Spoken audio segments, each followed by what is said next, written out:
Hello बच्चों। तो last की वीडियो में हमने ये देखा था कि magnetic field due to a straight current carrying conductor. उसके अंदर हमने ये पढ़ा था कि जब भी हमारे पास कोई एक स्टेट करंट कैरिंग कंडक्टर होता है तो वहाँ पर कैसा मैग्नेटिक फील्ड बनता है और उस मैग्नेटिक फील्ड को हम कैसे फाइंड आउट कर सकते हैं। उसके लिए हमने कुछ फॉर्मूले डिस्कस किए थे। तो आज की इस वीडियो में हम ये देखेंगे, अगर हमारे पास वायर है वो स्ट्रेट ना देके सर्कुलर लूप हो तो मैग्नेटिक फील्ड कैसा होगा। ठीक है, तो बगैर देर के हुए हम वीडियो को स्टार्ट करते हैं। तो देखिए यहाँ पर, जैसा कि आपको यहाँ पर ये डायग्राम दिख रहा है, ये एक सर्कुलर लूप है। ठीक है, जो कनेक्ट है किससे? बैटरी से। ठीक है, एक की है, एमीटर है करंट को मेजर करने के लिए, और ये क्या है? रियोस्टेट, वोल्टेज को या करंट को क्या करने के लिए? चेंज करने के लिए। तो बेटा ये जो कॉइल है ये इस तरीके से है कि एक कार्डबोर्ड के अंदर आधी ऊपर है और आधी क्या है? नीचे है। सपोज कर लेते हैं ये हमारे पास कुछ ऐसे कॉइल है यहाँ पर। तो ये कॉइल है, ये कार्डबोर्ड ऐसे लगा हुआ है, ऐसे कुछ ये कार्डबोर्ड के अंदर बीचों बीच ऐसे धसी हुई है कि आधी ऊपर है और आधी क्या है? नीचे। तो इस कार्डबोर्ड पर, ठीक है, इस पेपर पर हमने आयरन फीलिंग स्प्रेड कर रखी है, और जैसे ही हम स्विच को क्या करते हैं? ऑन करते हैं, तो हमें पता है कि आयरन फीलिंग है वो एक स्पेशल पैटर्न ले लेगा यहाँ पर। ठीक है, क्योंकि आयरन फीलिंग है वो किसको शो करेगा? मैग्नेटिक फील्ड के शेप को शो करेगा। ठीक है, मैग्नेटिक फील्ड लाइनों को शो करेगा। भाई दो ही तो तरीके होते हैं, या तो आयरन फीलिंग की जो पैटर्न है उससे हम पता लगा सकते हैं, या मैग्नेटिक कंपास के थ्रू हम क्या पता लगा सकते हैं? मैग्नेटिक फील्ड की डायरेक्शन। ठीक है, तो यहाँ इस एक्सपेरिमेंट में हमने ऑब्जर्व किया, क्या ऑब्जर्व किया? कि नियर द क्वाइल, क्वाइल के पास, ठीक है, नियर द क्वाइल, जैसे कि ये क्वाइल है, क्वाइल के जो ये एंड्स हैं इनके पास magnetic field circular and concentric. Magnetic field इन क्वाइल के पास सर्कुलर है, इनके चारों तरफ ऐसे बहुत सारे सर्कल बन रहे हैं, ये ऐसे, और क्या है? कंसेंट्रिक है। दूसरा पॉइंट है with in the space enclosed by the coil direction of magnetic field line same. भी वो स्पेस जो क्वाइल ने क्या कर रखा है? क्वाइल के अंदर है, क्वाइल ने ऑक्यूपाई कर रखा है। ये जो स्पेस है ये क्वाइल ने ऑक्यूपाई कर रखा है, ये अंदर का स्पेस। इसमें ये कहना चाहता है कि मैग्नेटिक फील्ड की जो डायरेक्शन है वो क्या है बेटा? सेम है। ठीक है, मैग्नेटिक फील्ड की डायरेक्शन क्या है? सेम है। कैसे पता लगाएंगे सेम कैसे? तो देखिए यहाँ इस डायग्राम में करंट है वो ऐसे फ्लो कर रहा है। ठीक है, क्लॉकवाइज डायरेक्शन में करंट ऐसे फ्लो कर रहा है। सपोज कर लेते हैं ये हमारे पास कॉइल है, तो देखिए थंब हम अपना किसकी डायरेक्शन में रखेंगे? करंट की डायरेक्शन में। तो अब मैग्नेटिक फील्ड लाइन ऐसी लग रही है कि परपेंडिकुलरली क्या हो? इनवर्ड। ठीक है, परपेंडिकुलरली इनवर्ड आपको दिख रहा है, और ये ऐसे आउटवर्ड आएंगे। तो इस डायरेक्शन में देखते हैं हम इस तरफ, तो देखिए अब इस तरफ, अब ये करंट कैसे है? ऐसे। तो करंट की डायरेक्शन में हम अपना क्या रखेंगे बेटा? थंब रखेंगे करंट की डायरेक्शन में। अब भी मैग्नेटिक फील्ड लाइनें क्या है? इनवर्ड। तो मतलब दो जो स्पेस है इसके अंदर, क्वाइल के अंदर, उसके अंदर मैग्नेटिक फील्ड लाइनें एक ही डायरेक्शन में हैं, और इस कंडीशन में क्या है? Perpendicularly inward. ठीक है, बोर्ड के अंदर। उसके बाद है eight the centre of magnetic field straight and parallel. भी जो क्वाइल का जो सेंटर है, यहाँ पर क्वाइल का जो सेंटर है, वहां पर हमने देखा कि मैग्नेटिक जो फील्ड है वो स्ट्रेट हो जाता है। मैग्नेटिक फील्ड लाइनें एकदम ऐसे स्ट्रेट हो जाती हैं और एक दूसरे के क्या हो जाती हैं? पैरेलल हो जाती हैं। समझ पा रहे हैं? कहां पर? सेंटर पर, क्वाइल के सेंटर पर। ठीक है, इसका मतलब स्ट्रेट पैरेलल का मतलब वहां पर मैग्नेटिक फील्ड कैसा हो जाता है? Uniform. At the centre of magnetic field perpendicular to the plane of coil. अब देखिए ये प्लेन ऑफ क्वाइल है, ये ऐसे वर्टिकुलर, ठीक है, वर्टिकुलरली प्लेन ऑफ क्या है? क्वाइल है। ये कहना चाहता है कि सेंटर पर जो मैग्नेटिक फील्ड है, जो परपेंडिकुलरली इनवर्ड है, जो यूनिफॉर्म है, वो क्या है? परपेंडिकुलर हो जाएगा। किसके परपेंडिकुलर? इस क्वाइल के प्लेन के। मतलब मैग्नेटिक फील्ड हॉरिजॉन्टल प्लेन में है और जो कॉइल है वो कैसे है, वर्टिकल, दोनों एक दूसरे के क्या हैं, ऐसे परपेंडिकुलर है। समझ पा रहे हैं? ठीक है। If number of turns increased then the magnetic field also increased. भी इस कॉइल के अंदर जैसे कि हम टर्न्स, जो आप यहां पर ऐसे एक टर्न हो गया वायर का, 2 टर्न हो गए, 3 टर्न हो गए, जितने ज्यादा नंबर ऑफ टर्न्स होंगे हमने देखा उतनी ही ज्यादा क्या है, मैग्नेटिक फील्ड लाइंस।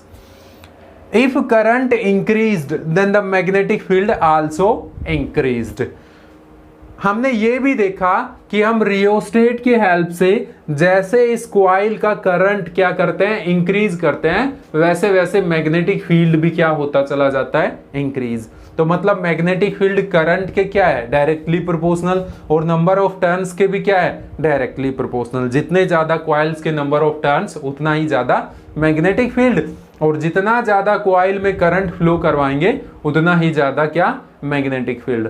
तो ये कुछ ऑब्जर्वेशन थी जो इस एक्सपेरिमेंट के थ्रू हमें ऑब्टेन्ड हुई, जिससे हमें पता चलता है जब भी किसी ऐसी कॉइल, सर्कुलर कॉइल के अंदर से करंट फ्लो करेगा तो मैग्नेटिक फील्ड कैसा होगा, वहां पर उसकी जो प्रॉपर्टी है या ऑब्जर्वेशन है वो कैसी होगी। ठीक है।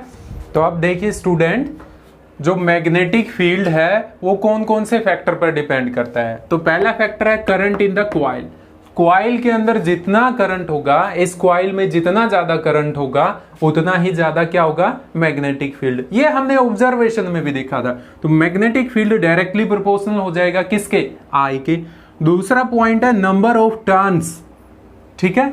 जो कॉइल के अंदर नंबर ऑफ टर्न्स जितने ज्यादा होंगे, जैसे हमने वायर से कॉइल बनाना चाहा, ऐसे एक टर्न, दूसरा टर्न, तीसरा टर्न हो गया, फोर्थ, फिर उसके बाद फिफ्थ, ऐसे जितने ज्यादा नंबर ऑफ टर्न्स उतना ही ज्यादा क्या होगा, मैग्नेटिक फील्ड। ठीक है। उसके बाद distance from the coil. Coil से जितनी ज्यादा डिस्टेंस दूर जाएंगे हम, इस तरफ भी और इस तरफ भी, उतना ही कम क्या होगा, मैग्नेटिक फील्ड। ये हमने ऑब्जर्वेशन में देखा। तो मैग्नेटिक फील्ड डिस्टेंस के क्या हो गया, इनवर्सली प्रोपोर्शनल। ठीक है। आप, आई होप इस पॉइंट को आप अच्छे से समझ गए होंगे। मैग्नेटिक फील्ड जो ये कॉइल बना रही है, कॉइल के सेंटर से हम जितनी ज्यादा दूर जाएंगे, चाहे इस साइड जाएं या चाहे आप उस साइड जाएं, तो मैग्नेटिक फील्ड धीरे धीरे क्या होने लग जाता है, कम होने लग जाता है। तो इसका मतलब मैग्नेटिक फील्ड इनवर्सली प्रोपोर्शनल है किसके, डिस्टेंस के। अगर आप इसका ग्राफ बनाना चाहें तो ग्राफ भी बना सकते हैं। ये हमारे पास डिस्टेंस हो गई और ये मैग्नेटिक फील्ड। तो इसका जो ग्राफ होगा बेटा वो कुछ ऐसे होगा। ये ग्राफ हमें ये बताना चाहता है कि जो मैग्नेटिक फील्ड है वो सेंटर पर, कॉइल के सेंटर पर, इस सेंटर पर, कॉइल के सेंटर पर, ठीक है, वो सबसे ज्यादा है, स्ट्रोंग है, सबसे ज्यादा है। जैसे जैसे हम सेंटर से दूर होते चले जाएंगे उतना ही मैग्नेटिक फील्ड क्या होता चला जाएगा, कम, दोनों साइड। ठीक है। तो स्टूडेंट अब देखिए magnetic field at the centre, हमारे पास ये कॉइल है, इसके सेंटर पर, इस सेंटर पर मैग्नेटिक फील्ड कितना होगा, हम कैसे फाइंड आउट करेंगे। तो B किसके इज इक्वल टू होगा, mu naught upon 4 pi into 2 pi I upon R. ठीक है, 2 pi upon I upon R. तो जो यहां पर R है वो है रेडियस, इस सर्कुलर लूप है उसकी क्या है, रेडियस। ठीक है, ध्यान से समझना है बेटा। I है वो इस सर्कुलर लूप के अंदर से कितनी अमाउंट में करंट फ्लो हो रहा है उसकी वैल्यू है। ठीक है, म्यू नोट आपको पता है ये क्या है, मैग्नेटिक परमिएबिलिटी।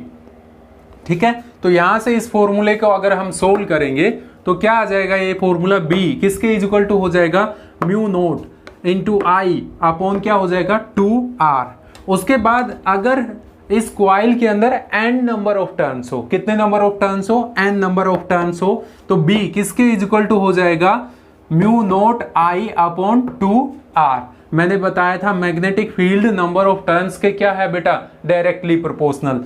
तो डायरेक्टली प्रोपोर्शनल किया है हमने यहां पर, तो क्या हो जाएगा B mu naught I upon 2R।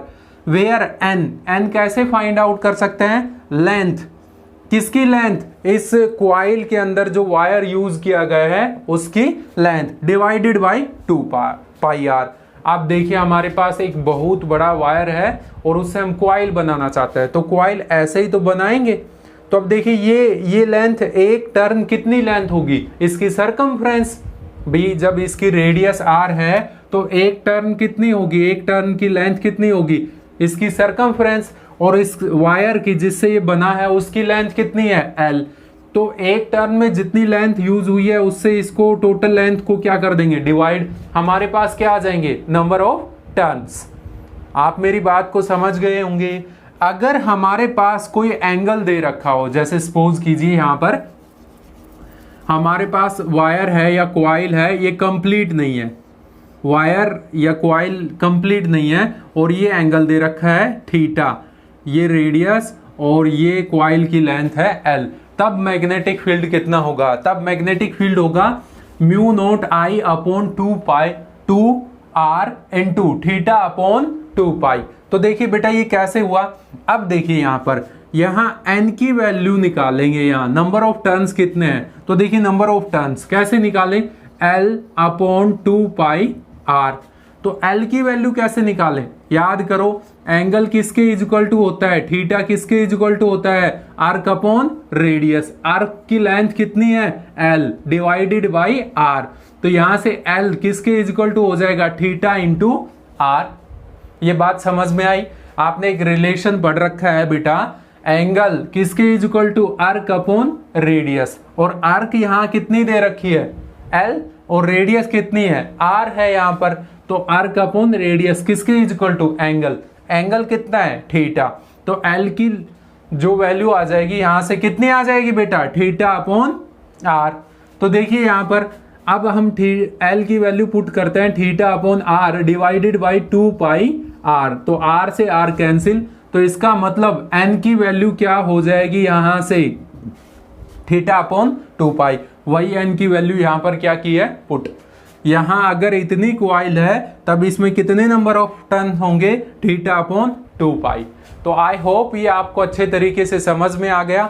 इस फॉर्मूले के थ्रू हम मैग्नेटिक फील्ड फाइंड आउट कर सकते हैं सेंटर पर, ठीक है, क्वाइल के सेंटर पर, और नंबर ऑफ टर्न्स बढ़ जाएं तब फाइंड आउट कर सकते हैं, या हमें क्वाइल इनकम्प्लीट दे रखी हो, ठीक है, तब हम फाइंड आउट कर सकते हैं किसकी हेल्प से, थीटा की हेल्प से, ठीक है। इन द लास्ट स्टूडेंट, हम मैग्नेटिक फील्ड की डायरेक्शन कैसे पता लगा सकते हैं, या मैं ये बोलूं कि आपको इस क्वाइल के अंदर ये बताना है कौन सा फेस नॉर्थ पोल है और कौन सा फेस क्या है, साउथ पोल। तो इस रूल को, जैसे कि हम कौन सा पोल साउथ है और कौन सा नॉर्थ पोल है, तो इसको क्वाइल फेस रूल बोलते हैं, ठीक है, फेस रूल।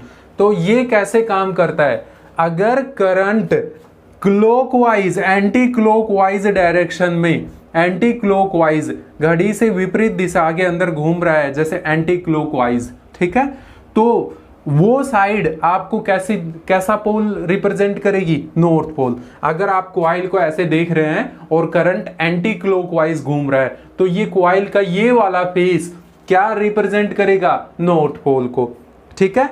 अगर आप क्वाइल को ऐसे टर्न करते हैं और करंट आपको क्लॉकवाइज दिखाई देता है, कैसे दिखाई देता है, क्लॉकवाइज, तो वो पोल, दूसरा फेस कैसा शो करेगा, कैसा पोल शो करेगा, साउथ पोल। कैसा पोल, साउथ पोल। अगर ये बात आपको थोड़ा फिर भी नहीं समझ में आई है, तो आप राइट हैंड थंब रूल को थोड़ा सा हम रिवर्स करेंगे बेटा।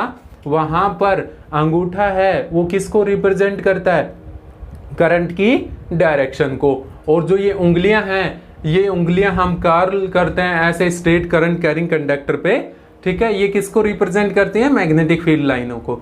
तो आप देखिए थोड़ा सा उसका रिवर्स करेंगे, क्वाइल के लिए हम अपनी उंगलियों को किसकी डायरेक्शन में कर्ल करेंगे, करंट की डायरेक्शन में। तो देखिए यहां पर हम अपनी उंगलियों को कर्ल करेंगे करंट की डायरेक्शन में, तो जो थंब है वो रिप्रेजेंट करेगा, किसको रिप्रेजेंट करेगा, नॉर्थ पोल को।